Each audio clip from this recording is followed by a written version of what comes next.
Biostats में हम लोगों ने पढ़ा था कि जो मैं आपको पढ़ा चुकी हूँ वो सारा किस में आता है, डिस्क्रिप्टिव बायोस्टैट में। ठीक है, एक होता है आपके पास डिस्क्रिप्टिव बायोस्टैट और दूसरी होती है इन्फरेंशियल। डिस्क्रिप्टिव में क्या होता है, आप सिर्फ देखते हो, डिस्क्राइब यानी पता चलता है आपको, उसमें आपको सेंट्रल टेंडेंसी पता चलती है डेटा की। ठीक है, सेंट्रल टेंडेंसी के बारे में पता चलता है, और दूसरा स्प्रेड ऑफ डेटा का पता चलता है। ठीक है, ये सारे मैं आपको पढ़ा चुकी हूँ। सेंट्रल टेंडेंसी कौन बताता है, मीन, मीडियन एंड मोड। और स्प्रेड ऑफ डेटा में क्या क्या होता है आपके पास, वही जो सारे मैंने आपको पढ़ाए थे, स्टैंडर्ड डेविएशन वाली चीज़ें। ठीक है, अच्छा, तो इन्फरेंशियल में आपके पास क्या आएगा, इन्फरेंशियल डिस्क्राइब में ना सिर्फ आप, डिस्क्रिप्टिव में आप सिर्फ डिस्क्राइब करते हो अपने डेटा की इन्फॉर्मेशन के बारे में। ठीक है, इसमें आप सेंट्रल टेंडेंसी बता दोगे डेटा की और स्प्रेड ऑफ डेटा बता दोगे। अब जो इन्फरेंशियल है ना, इन्फरेंशियल, उसमें आप कुछ इन्फर करते हो। ठीक है, रिजल्ट्स निकालते हो इन्फरेंशियल स्टडीज़ में। तो इन्फरेंशियल स्टडीज़ में आप लोग क्या पढ़ेंगे वो मैं आपको बता देती हूँ।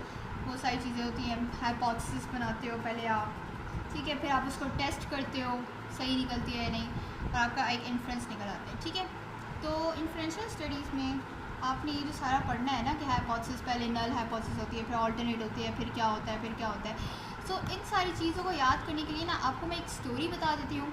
उस स्टोरी से आपको ये सारा कॉन्सेप्ट भी याद हो जाएगा और आपको ये सारी चीज़ें भी आ जाएंगी। ठीक है, तो फर्स्ट ऑफ ऑल आप एक इमेजिन करिए कि आपने एक, सबसे पहले हाइपोथेसिस का मतलब आपको पता होना चाहिए, यानी जो चीज़ आप ऑब्जर्व करें उसकी आप एक स्टेटमेंट बना दो। फॉर एग्जांपल मैंने ये कहा है कि smoking is related with lung cancer. ठीक है, तो मैंने ये जाके ये हाइपोथेसिस बना दी है कि स्मोकर्स में लंग कैंसर का चांस ज़्यादा है as compare to non smokers.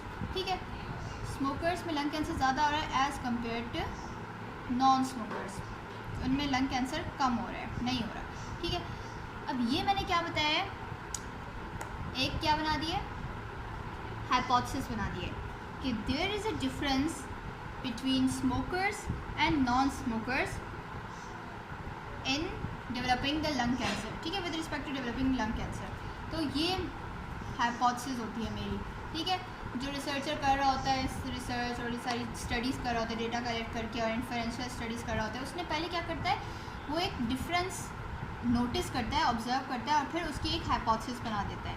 ठीक है, तो फॉर एग्जांपल ये आपने इस तरह याद करना है कि ये जो there is a difference between smokers and non smokers in development of lung cancer. सही हो गया, ये मेरी क्या होगी, हाइपोथेसिस होगी, एक स्टेटमेंट मैंने बना दी है। सही है, अब मैं आपको स्टोरी की तरह बताऊंगी कि होता क्या है। सबसे पहले फॉर एग्जांपल ये मेरी फ़ाइल है और मैं इस पर मैंने सारा अपनी स्टडीज़ करके मैंने इस पर लिख दिया है कि there is a difference between smokers and non smokers in development of the lung cancer. ये मैंने हाइपोथेसिस अपनी क्रिएट कर दी है। ये है आपकी हाइपोथेसिस। ठीक है, ये क्या है, आपकी हाइपोथेसिस है, इसलिए इसको HA कह दो, ये जो भी। ठीक है, HA कहते हैं इसको, हाइपोथेसिस है ये, जिसमें आप क्या कहते हो, there is a difference between the two things जो आपने ऑब्जर्व की हैं। ठीक है, अब होता ये सीन है कि आपने क्या करना है, स्टोरी। ठीक है, स्टोरी ये हमारी कि मैं जो हूँ, अब ये मैं अपनी हाइपोथेसिस बना के लेके जाऊँगी बॉस के पास अपने ऑफिस में। ठीक है, और ये अपने बॉस के आगे प्रेजेंट कर दूँगी। अब बॉस ने क्या कर दिया, रिजेक्ट कर दिया। तो बॉस ने जो किया है, रिजेक्ट किया है, इट मीन्स उसकी जो हाइपोथेसिस को हम कहेंगे नल हाइपोथेसिस। बॉस कहेगा no, there is no difference between smokers and non smokers in the development of lung cancer. अच्छा, तो बॉस ने क्या कहा, no, there is a no difference between the smokers and non smokers. ठीक है, तो इसका मतलब बॉस ने जो बताया उसको हम कहेंगे null hypothesis, there is no difference. अब जो आपकी हाइपोथेसिस थी, आपने कहा yes sir there was a difference. ठीक है, देयर इज़ अ डिफरेंस, तो ये सबसे पहले आपकी क्या बन गई, नल हाइपोथेसिस जो बॉस ने कही आपको।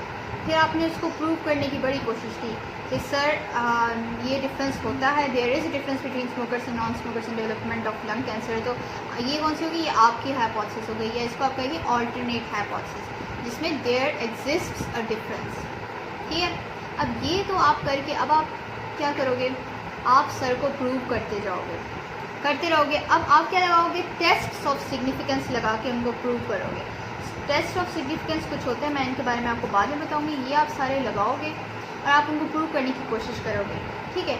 उसके बाद ये लगा के आपको पता चलेगा। अच्छा, जो बॉस होता है ना, वो क्या कहते हैं कि ये जो आपको डिफरेंस नज़र आ रहा है ना जो फाइल में जो आपने मुझे दिखाई है, ये असल में डिफरेंस नहीं है, ये तो आपकी गलती की वजह से डिफरेंस आया है। यानी आपने कोई गलती की होगी ऑब्जर्वेशन में और आपने सही तरह ऑब्जर्व नहीं किया डेटा, तो ये किसी गलती से डिफरेंस आया है, ठीक है। तो ये आप H नॉट में क्या लिख लें कि देयर इज़ नो डिफरेंस, और if there is a difference, यानी ये जो कह रहा है if there is a difference then it's by chance, it's by chance, यानी आपकी मिस्टेक से हुआ है या आपकी चांस से। तो उसने कहा क्या, ये बाय चांस है। और आपने क्या कहा कि there is a difference and that is not by chance, यानी ये मेरी गलती की वजह से नहीं हुआ, ये वाकई में डिफरेंस एग्जिस्ट करता है पॉपुलेशन में, स्मोकर्स और नॉन स्मोकर्स में डिफरेंस है, ठीक है। अब आपने क्या करना है, इसको प्रूव करने की कोशिश की। आपने क्या लगाया, टेस्ट ऑफ सिग्निफिकेंस लगाए। उसके बाद टेस्ट ऑफ सिग्निफिकेंस लगा के ना बाद में उसके बाद आपके पास क्या आया, रिज़ल्ट आया, और उस रिज़ल्ट में आपके पास बताता है, उससे आपको ना पी वैल्यू आती है, पी वैल्यू आती है। अब पी वैल्यू उसमें होती क्या है, पी वैल्यू ये होती है कि, तो असल में होता क्या है, 5% गलती का चांस वेरिएबल होता है, यानी कि उस ऑफिस में आप 5% तक गलती कर सकते हो, लेकिन अगर आपने उससे ज़्यादा गलती की ना तो आपकी हाइपोथेसिस रिजेक्ट की जाएगी, ठीक है, आपकी बात नहीं मानी जाएगी। तो 5% एक लेवल ऑफ सिग्निफिकेंस होता है, इसको हम कहते हैं कि ये प्री डिटर्मिन्ड वैल्यू है, और इसको हम लेवल ऑफ सिग्निफिकेंस कहते हैं, और इसको हम अल्फ़ा वैल्यू कहते हैं, सही है। ये स्टैंडर्ड पी वैल्यू होती है कि 5% से अगर आप कम गलती करोगे तो इट्स ओके, आपकी हाइपोथेसिस हम एक्सेप्ट कर लेंगे, ठीक है। तो ये ऑफिस का रूल है, समझे। अल्फ़ा वैल्यू कौन सी होगी, 5% हो गई या 0.05 हो गई, सही है। इसको हम कहते हैं अल्फ़ा वैल्यू, यानी कि मिस्टेक यहाँ तक हो सकती है, इससे ज़्यादा नहीं हो सकती। अब आप क्या करोगे, ये रूल था ऑफिस का। अब आपने टेस्ट लगाए हैं, आपने पी वैल्यू अपने हाइपोथेसिस की, अपने टेस्ट की फाइंड कर लिया, आपकी पी वैल्यू आ गई है जी 0.01 या फिर आ गई है 1%। तो अब बताएं कि लेवल ऑफ सिग्निफिकेंस जो कि 5% था या फिर जो 0.05 वैल्यू थी, इससे ये अल्फ़ा थी ना, अल्फ़ा से कम आया है आपका पी, यानी your P is less than alpha. तो इसका मतलब आपकी हाइपोथेसिस एक्सेप्ट की जाएगी, ठीक है, आप जीत गए। और जो बॉस है उसकी हाइपोथेसिस रिजेक्ट की जाएगी, यानी नल हाइपोथेसिस को हम क्या कर देंगे, रिजेक्ट कर देंगे, एंड योर आपकी ए ऑल्टरनेटिव हाइपोथेसिस एक्सेप्ट की जाएगी, सही है। So that's it. और अगर तो आपकी आ गई हाइपोथेसिस, अगर आपके हाइपोथेसिस के टेस्ट करने के बाद आपकी आ गई है जी 6%, पी वैल्यू आपकी 0.06 आई है, दैट इज़ क्या, ये जो चांस से ज़्यादा है, तो ये जो एरर जो ये जो चांस है अल्फ़ा से ज़्यादा है, तो इसका मतलब आपकी हाइपोथेसिस फिर क्या की जाएगी, रिजेक्ट, और जो बॉस था वो खुश हो जाएगा और वो कहेगा नल हाइपोथेसिस उसकी क्या कर लेंगे, एक्सेप्ट कर लेंगे, क्योंकि आपने गलती ज़्यादा कर ली थी, जो ऑफिस के रूल्स थे 5% से ज़्यादा कर ली गलती, तो आपकी पी वैल्यू क्या निकली है, मोर देन अल्फ़ा। तो इसमें आपकी हाइपोथेसिस को रिजेक्ट किया जाएगा और नल हाइपोथेसिस को एक्सेप्ट किया जाएगा। अच्छा, अब इस पी को आप प्रोबेबिलिटी भी कह सकते हो, यानी ये प्रोबेबिलिटी ऑफ एरर है, चांस ऑफ एरर है, ठीक है, जो कि आपका ये निकल रहा है। और स्टैंडर्ड वाले को क्या कहते हैं, अल्फ़ा कहते हैं, जो किसी भी आप सेट कर देते हो प्री डिटर्मिन्ड होते हैं। अब फॉर एग्जांपल आपने हाइपोथेसिस प्रेजेंट की, सबसे पहले बॉस के आगे उसने क्या कर दिया, रिजेक्ट कर दिया नल हाइपोथेसिस। उसके बाद आपने कहा कि नहीं सर होती है, ठीक है, देयर इज़ अ डिफरेंस, तो आपकी कौन सी हाइपोथेसिस हो गई, ऑल्टरनेट हाइपोथेसिस हो गई, सही है। और फिर आपने उस पर टेस्ट अप्लाई किए और सर को प्रूव किया कि देखें मेरी जो चांस ऑफ गलती है, मेरा जो चांस ऑफ एरर है या प्रोबेबिलिटी ऑफ एरर है वो आ रहा है 3% या 0.03 वैल्यू आ रही है, पी वैल्यू, ठीक है। तो आपने उनको प्रूव कर दिया कि अल्फ़ा जो है मतलब इस गलती से कम है मेरी गलती, तो इसका मतलब मेरी एक्सेप्ट हो गई। तो क्या हुआ, आपकी हाइपोथेसिस एक्सेप्ट हो गई, बॉस की रिजेक्ट हो गई, ठीक है।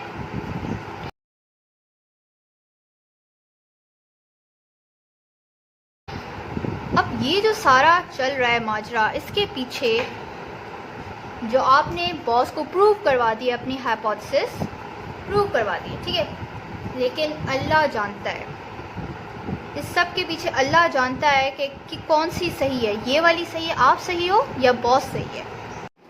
अगर तो बॉस सही है और आपने उनकी नल हाइपोथेसिस को फॉल्सली रिजेक्ट करवा दिया है, तो इट मीन्स आपकी गलती है। अगर आपसे गलती हुई है तो हम उसको क्या कहेंगे? Alpha error. आपकी गलती हुई है ये वाली, तो इसको हम अल्फा एरर कर देंगे। इसका मतलब अल्फा एरर में क्या होता है? ये टाइप 1 एरर होता है, ठीक है, टाइप 1 एरर होता है जिसमें अल्फा एरर, जिसमें आपकी गलती होती है। इसमें एमसीक्यू आ सकता है कि इसमें क्या होता है कि आपने बॉस के यानी एच नल को, नल हाइपोथेसिस को आपने फॉल्सली रिजेक्ट करवा दिया, हालांकि वो ठीक थी, आपने बॉस को गलत प्रूव कर दिया, तो ये क्या हो गया आपके पास? आपकी गलती, आपकी एरर थी, अल्लाह जानता है, ठीक है, तो इसको हम अल्फा एरर कहेंगे। या फिर अगर ऐसा केस आया है कि बॉस की हाइपोथेसिस एक्सेप्ट हो गई है, लेकिन बॉस की गलती थी और बॉस ने अपनी नल हाइपोथेसिस फॉल्सली एक्सेप्ट करवा दी, तो उसको क्या कहेंगे? बॉस की गलती है तो बीटा एरर, जो टाइप 2 एरर आता है, ठीक है। ये किसकी गलती है? बॉस की गलती है, और उसने क्या किया है? बॉस ने अपनी हाइपोथेसिस, नल हाइपोथेसिस एक्सेप्ट करवा दी है, ठीक है। तो दैट्स इट। ये एरर्स पूछे जाते हैं जो कि इन्फरेंशियल स्टैटिस्टिक्स में हो सकते हैं।